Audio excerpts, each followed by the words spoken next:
Bonjour les amis, c'est la suite de notre plan de lecture en église et aujourd'hui nous sommes dans Marc 10 et le psaume 37 et comme à mon habitude je vais donner quelques réflexions sur l'évangile de Marc et Steve continue à faire des méditations dans les psaumes et on alterne comme ça pour nous aider à creuser un peu plus les passages qu'on lit déjà dans notre temps de culte personnel ou de lecture personnelle de la Bible.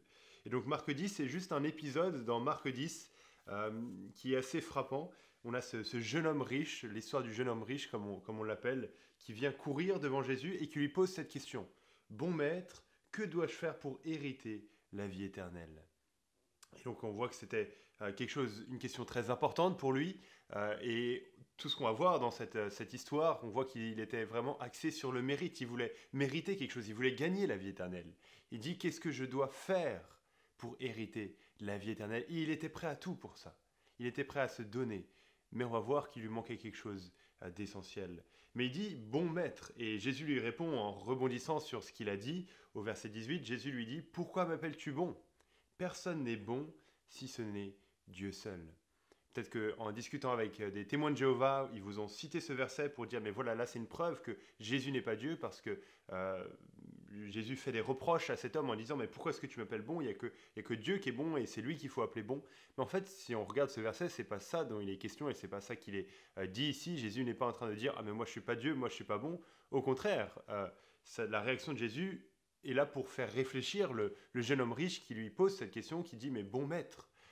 Et Jésus, c'est comme si Jésus lui disait, mais est-ce que tu es conscient de ce que tu es en train de dire à propos de moi? Parce qu'une seule personne a la bonté dans le sens inhérent du terme, la bonté même, la perfection, c'est Dieu lui-même. On est tous d'accord avec ça, qu'il est sans péché, sans aucun péché, qu'il est la définition même de la pureté, de la bonté.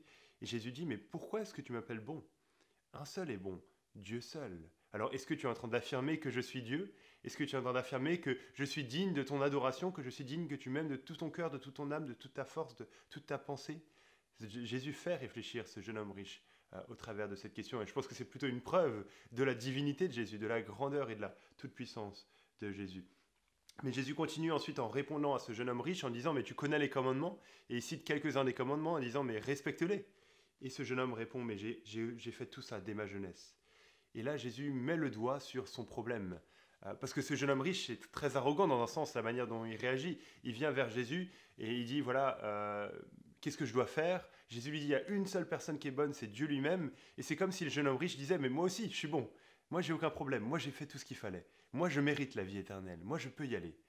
Et Jésus lui dit, mais il te manque une chose essentielle. Va, vends tout ce que tu as, et puis viens, suis-moi.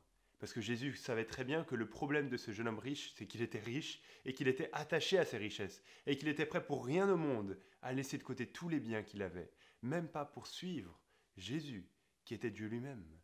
Et on voit là qu'il était tellement attaché à ses richesses qu'il était en train d'enfreindre le commandement le plus important, comme Jésus l'appelle dans les évangiles, d'aimer Dieu de tout son cœur, de toute son âme, de toute sa pensée, de toute sa force, ce qui est le résumé dans un sens de toute la loi, ce vers quoi pointe la loi. Ce jeune homme riche n'était pas prêt à ça, parce qu'il était tellement attaché à ses richesses. Et Jésus met le doigt là où ça fait mal pour lui.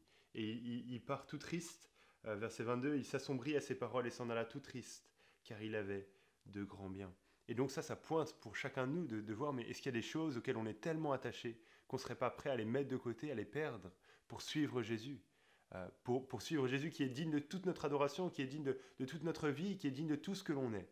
Est-ce qu'il y a des choses auxquelles on est tellement attaché que si on devait lâcher la main pour les laisser de côté, on n'arriverait pas à lâcher prise?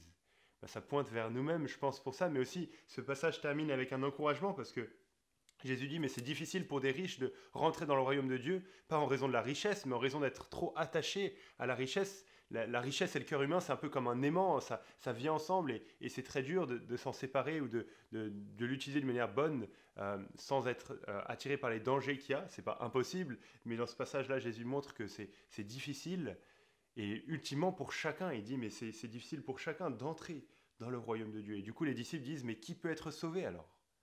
Qui peut être sauvé? Et Jésus répond en disant, aux hommes, cela est impossible, mais non à Dieu, car tout est possible à Dieu. Et c'est un peu comme ça que se termine cette histoire du jeune homme riche et cet encouragement, mais à Dieu, tout est possible. Et effectivement que Dieu a rendu le salut possible en venant sur terre, en la personne de Jésus, en venant nous chercher, là où on était. Et ça, c'est l'encouragement qu'on peut avoir encore aujourd'hui en tant que chrétien.